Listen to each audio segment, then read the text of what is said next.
নমস্কার বন্ধুরা, আমি উষা। আজ অতনু আন্টেলে ডিম আলুর চচ্চড়ি রেসিপি নিয়ে চলে এসেছি। আন্টেলের মতো করে রান্নার চেষ্টা করব। সব কিছু গুছিয়ে নিয়েছি, চলো শুরু করি। প্রথমে ডিমটাতে ভেঙে নেব। এতে এতে দিয়ে দেব পেঁয়াজ কুচি, লঙ্কা কুচি, লবণ, হলুদ, লঙ্কাও চিড়ে দেবো, আর দেব বেসন।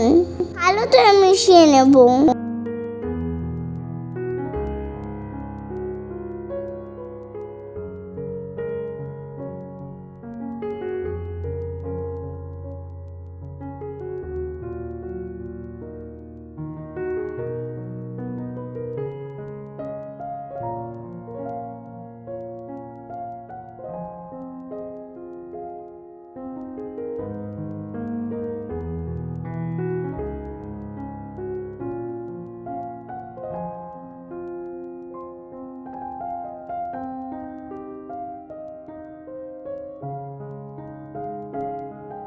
বন্ধুরা, আজকে আমার রান্নার ভিডিওতে কোনো একটা জিনিস নেই।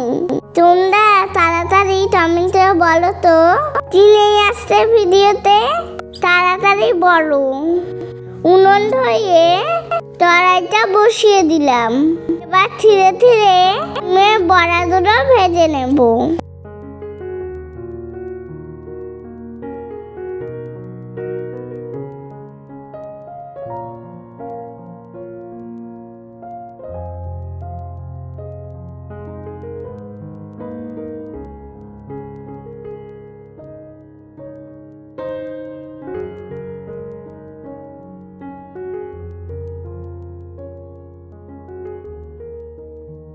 বড়া ভাজা হতে থাক, সাথে সাথে আমি আদা রসুন বেটে নেই।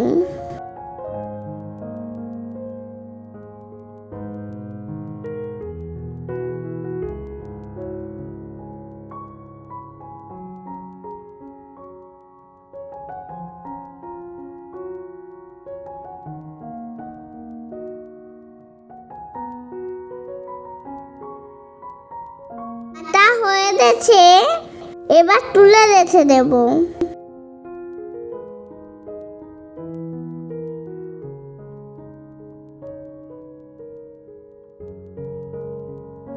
বড়াগুলো ততটা বড় হয়েছে, দেখতেও কিন্তু দারুণ হয়েছে।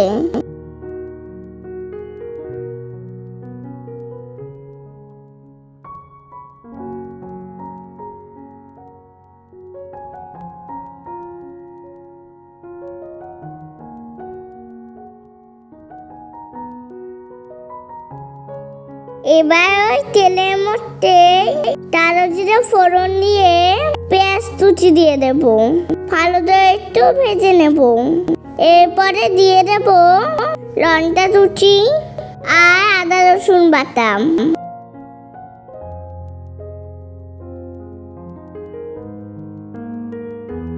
ভালো করে ভেজে নেই যাতে রসুনের গন্ধটা চলে যায়।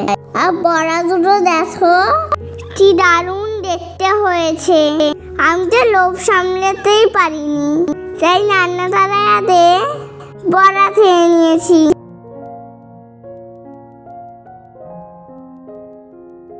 এবার কড়াইয়ের মধ্যে আলু কুচি দিয়ে দেব, সাথে দিয়ে দেব লবণ, হলুদ, লঙ্কা গুঁড়ো আর জিরে গুঁড়ো।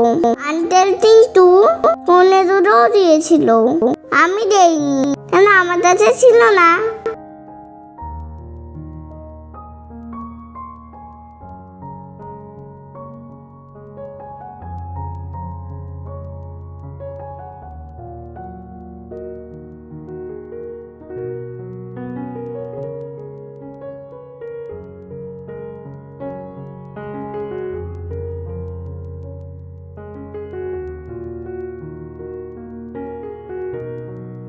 এবার একটু জল দিয়ে সবকিছু কষিয়ে নেব।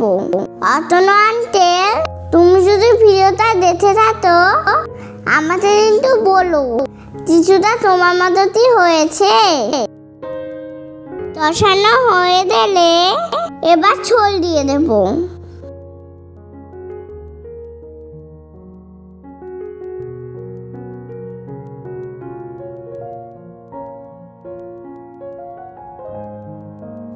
ফুটে আসলে বড়া দুটো দিয়ে দেই।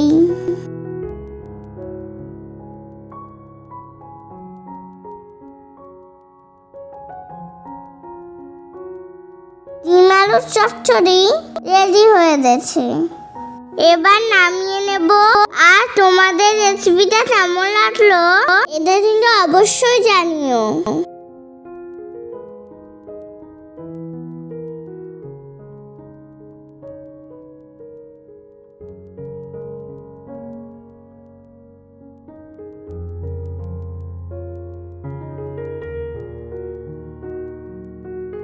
গন্ধ কিন্তু দারুণ বেরিয়েছে। ভাত বা রুটির সাথে পুরো জমে যাবে।